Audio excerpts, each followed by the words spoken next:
Okay, now I know what you're thinking. Who is this, and where did Weeaboo Jesus go? Well, there was a slight accident involving Hair, which kind of had to be resolved, so this is basically what you've got to put up with for a while. But also it kind of means that I can slightly reintegrate into society and not stand out so much.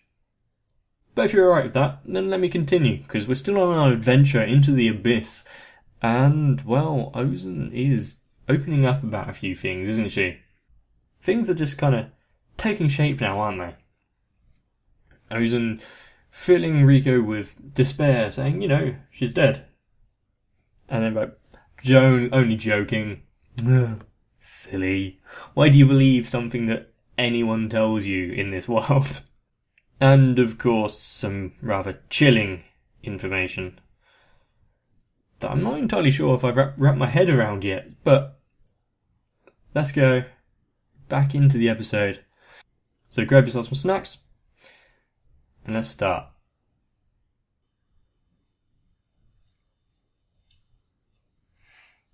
I'd almost forgotten that Ozen had taken them out here.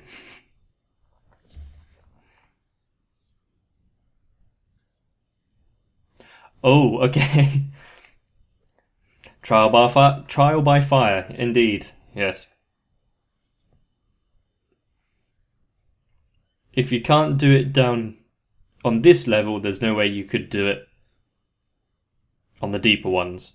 I understand this.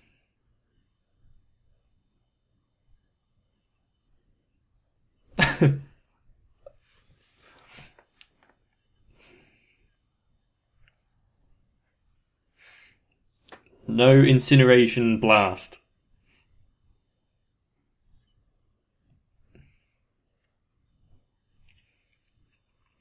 Which means she's open to attack from pretty much anything.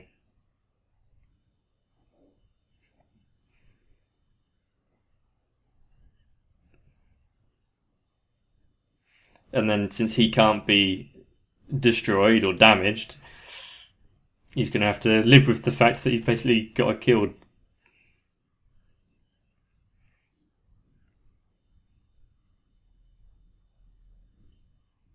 This is a harsh world, and it requires harsh words. I'm warming to Ozen. Sometimes you do need a bit of stark contrast, don't you? The fact that she's just... Well, she tells it like it is, don't she? She's not going to fill you with hope and glory about what adventure awaits, because it's most likely death, with some extra death, with a tiny bit of sprinkling of death on top.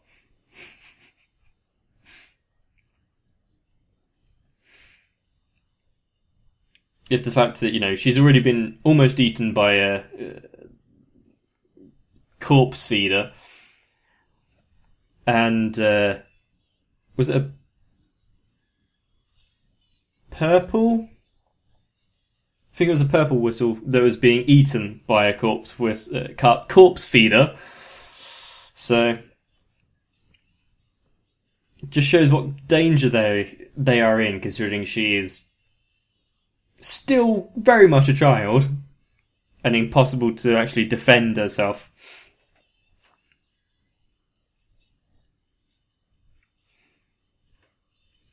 I'm guessing most of this episode is just going to be their survival training. I don't think we're going to explore any deeper in the Abyss. Especially since it's, proving to Ozen first.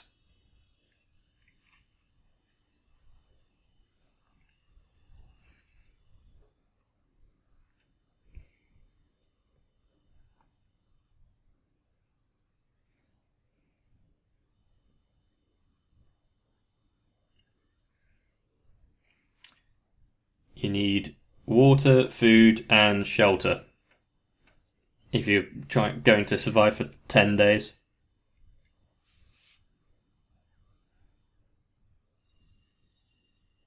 Wow. Is that bioluminescence in the water? Or...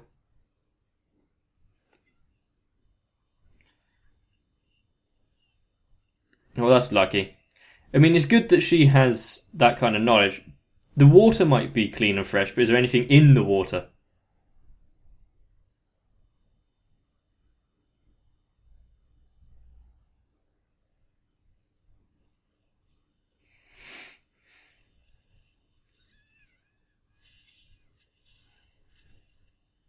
Big hippo looking guy there.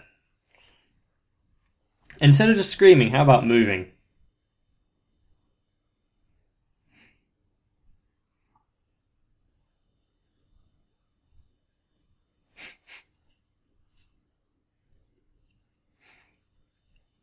I mean, it was docile until you tried to take its water, so protecting its habitat. A makeshift little hut there.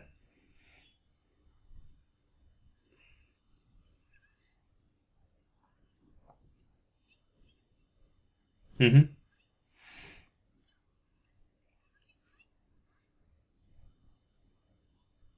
Okay, we've got a lot of bugs being attracted to the fire.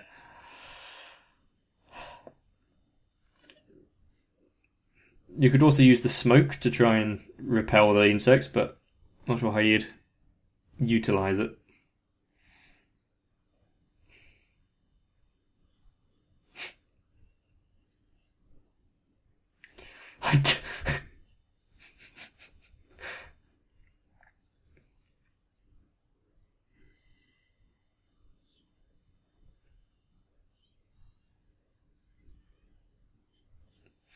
So together they make a decent person, but separately.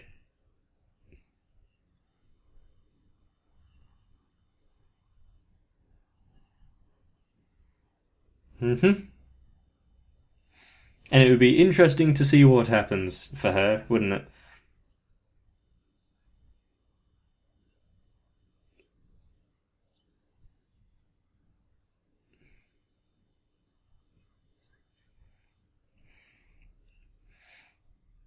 Now focusing. Oh.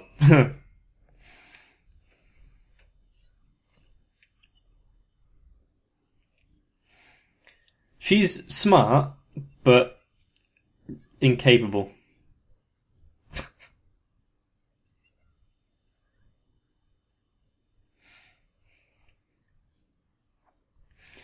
He doesn't have the wits or the know-how to do a lot of this.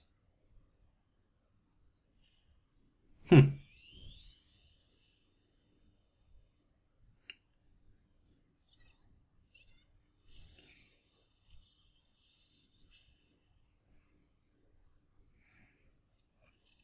Nice. Seems like the plan has worked out nicely. Not sure how I feel about suspending a hippo from the top of the trees, though.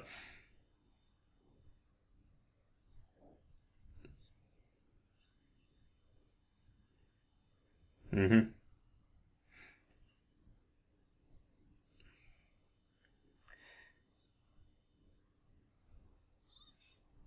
Are we having flashback?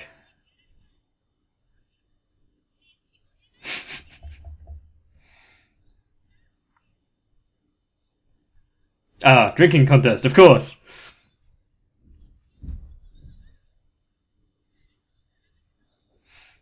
Do you like flowers?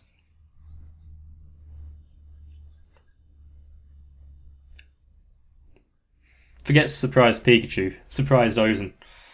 What wasn't?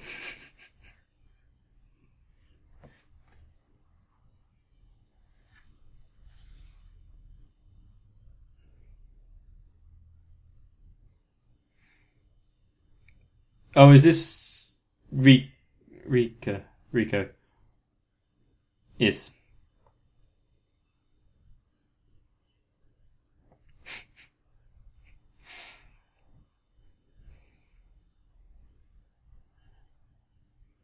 Hmm.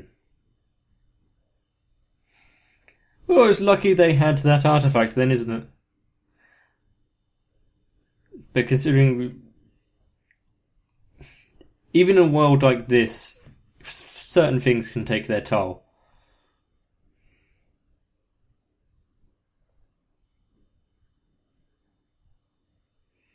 I'm surprised the sound could permeate through that.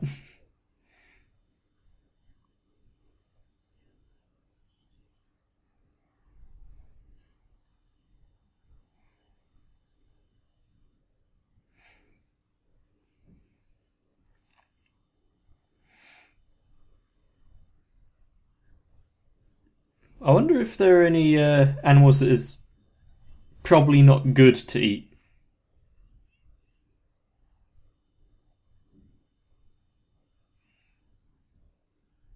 Wow, they actually just skip ahead. Okay. I mean, they had got all that food from killing the hippo, so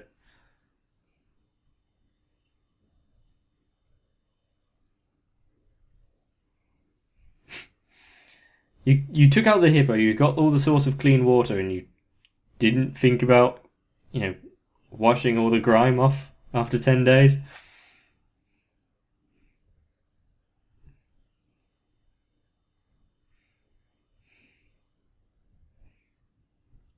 I wonder if they got any more of an explanation in like the manga.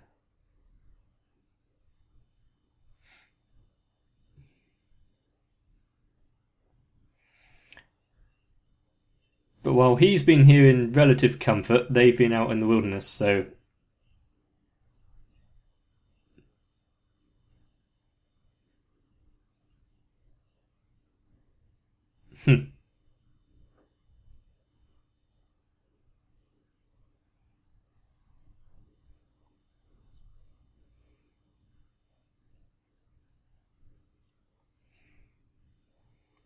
Yeah, because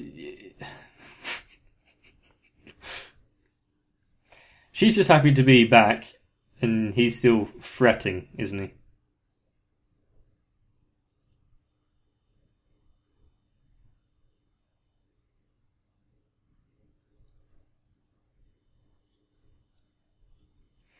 Has he lost some weight as well?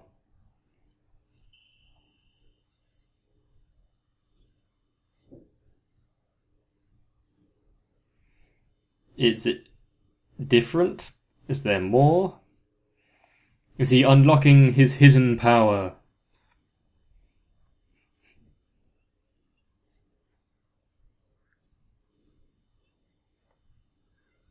Yep. If there's one way to get her up and interested.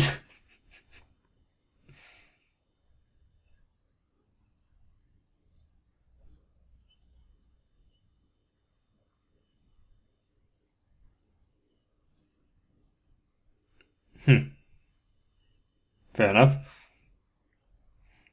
It is I guess it would just be underplaying it if I said a dog eat dog world.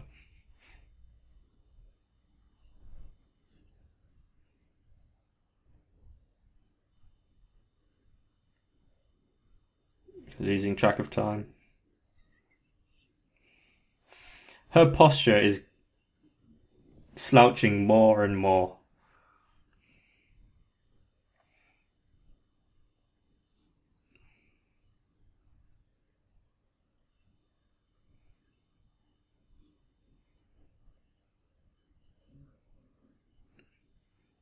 So is that why she's been a white whistle for so long? Because time is affected differently when you're further down?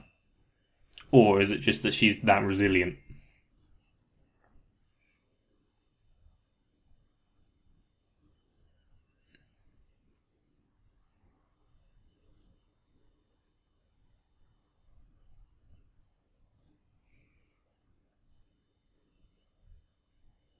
Hmm.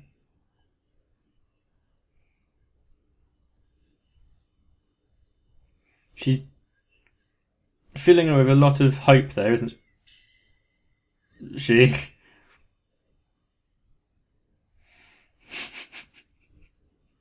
She's not reached the stage of physical interaction yet.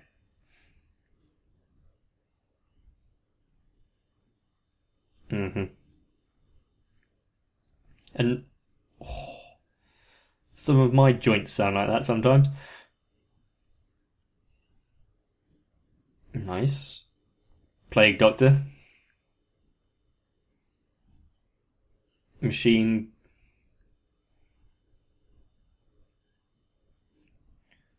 So there are the 3 white whistles we might have contact with in the future. Thanks for the foreshadowing. And that last one is a bit of...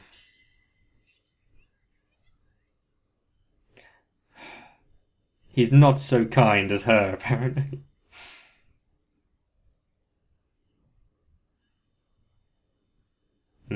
Which is the origin of this whole journey.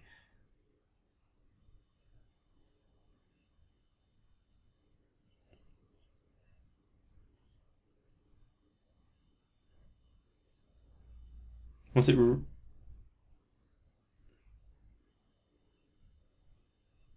So it's a relic, but...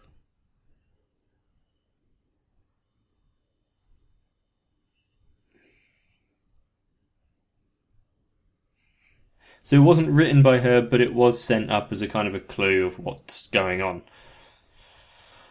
The mysteries are just getting compounded now, aren't they?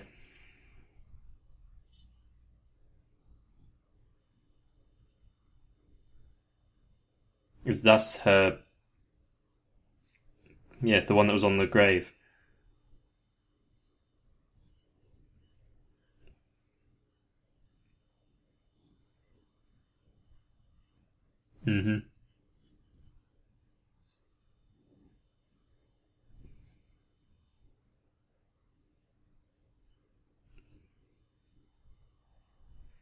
So it's gonna need some looking after.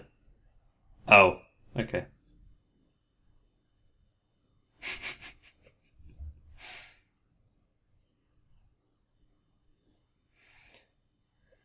I'd be surprised if she gave it up so easily, though. But then again, she might have known that Iko was going to come across it.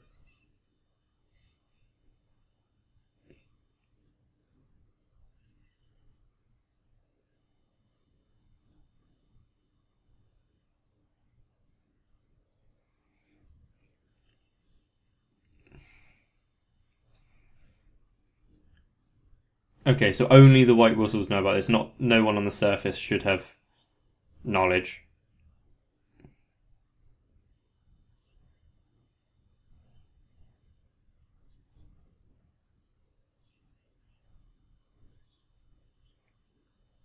Okay, so you got to have a white whistle to even do anything.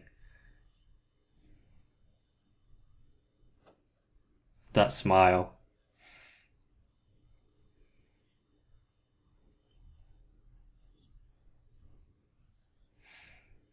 You will probably die. It is not good. Everything about it is bad. But you'll have one hell of a journey.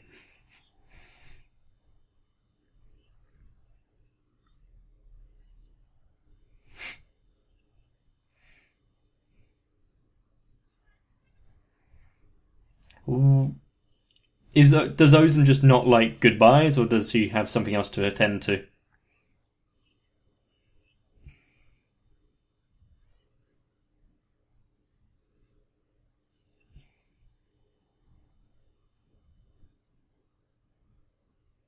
It's just like the goodbye of the others on the surface, wasn't it?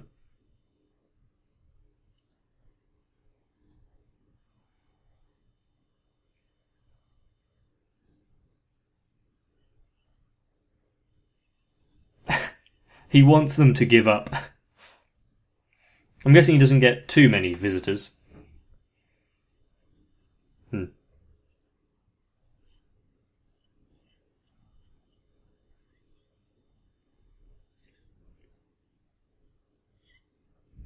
I mean, Reg could probably return. Not the greatest of news, but...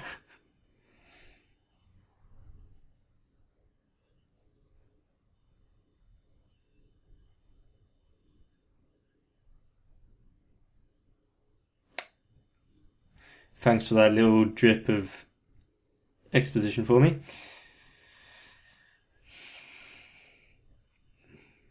She was probably referring to Reg and him being a relic, but...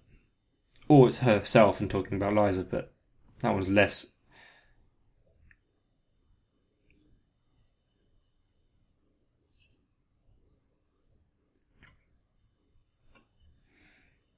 I can't say I remember that name. Oh, he was her apprentice? No wonder he was looking after Rico so well.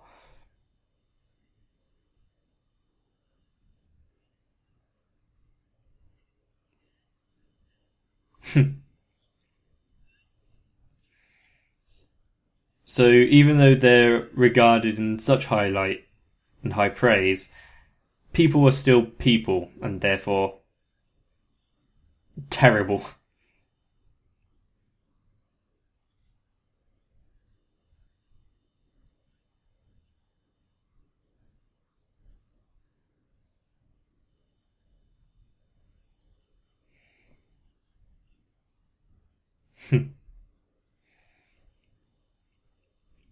Some people might not want their kids to head out into the abyss, but then again, this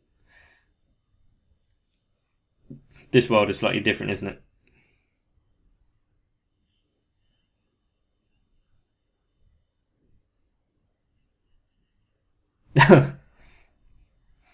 The call for adventure is too great.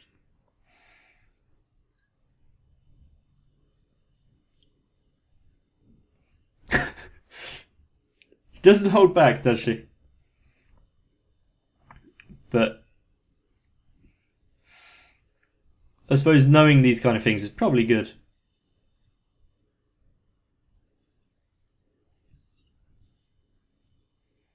She has quite the eyelashes, doesn't she? Is that the first time we've actually seen her face?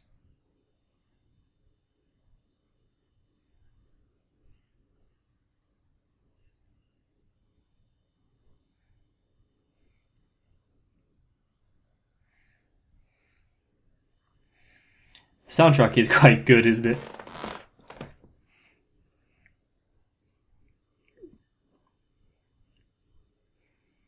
Even if it is like nonsensical.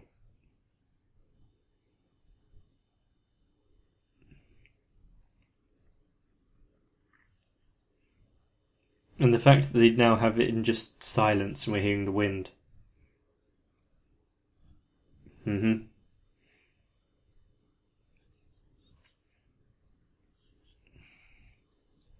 Showing that the future is held in mystery and danger.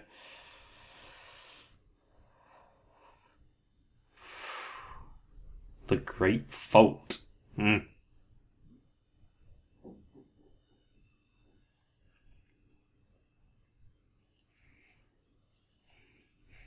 This is getting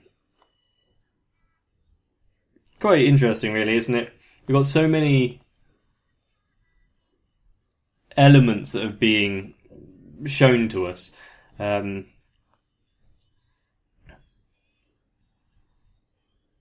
people are being mysterious and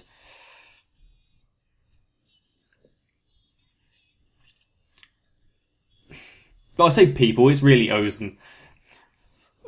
She was holding back information or twisting it slightly to get an emotional response to figure out those two. And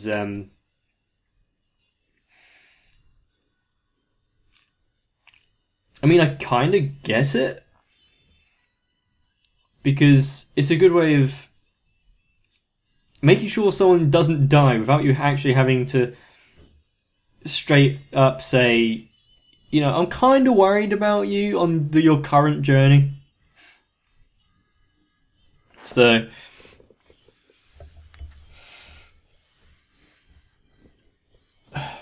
Ozen's emotions are really something to behold and hard to comprehend a lot of the time. I wonder if she even comprehends them.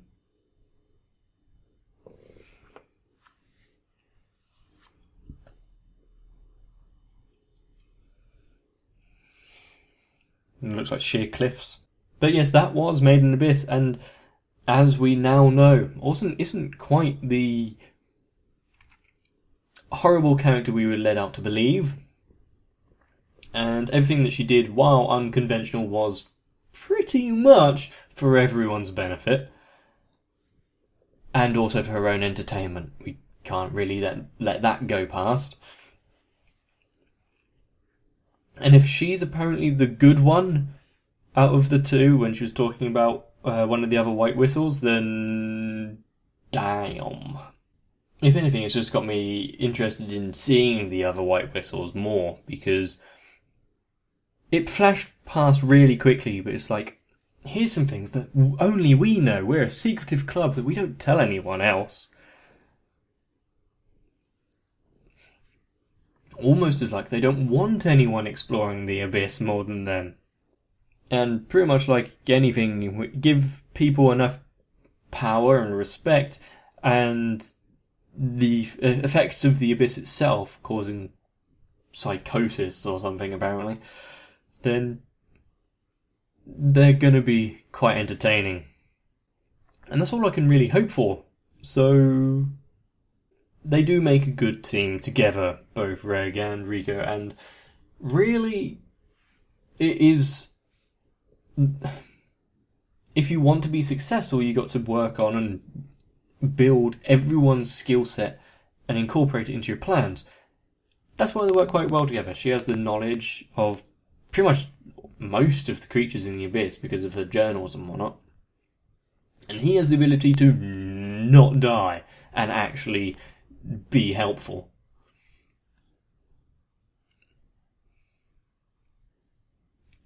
Oh, he also has a WMD in his wrists.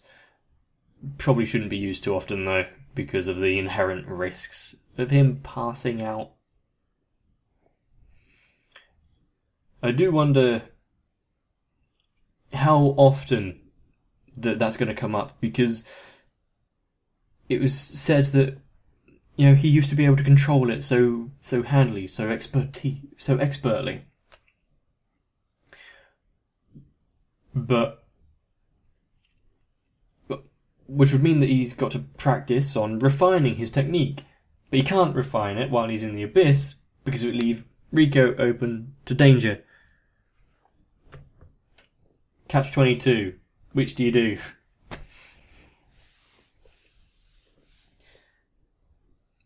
Anyway, if you have enjoyed the episode, then please let me know, because aren't we all here just to enjoy ourselves and hopefully get a conversation started? Because you should know that pretty much my channel is the only anime that I've really watched, so I'm quite stupid when it comes to pretty much anything regarding anime. You shouldn't really need that information, because I'm sure you would have worked it out by now, because you guys are definitely one step ahead of me quite a few times. But that's all the time I've got for Made in Abyss today, so get some rest, and I'll see you in the next one.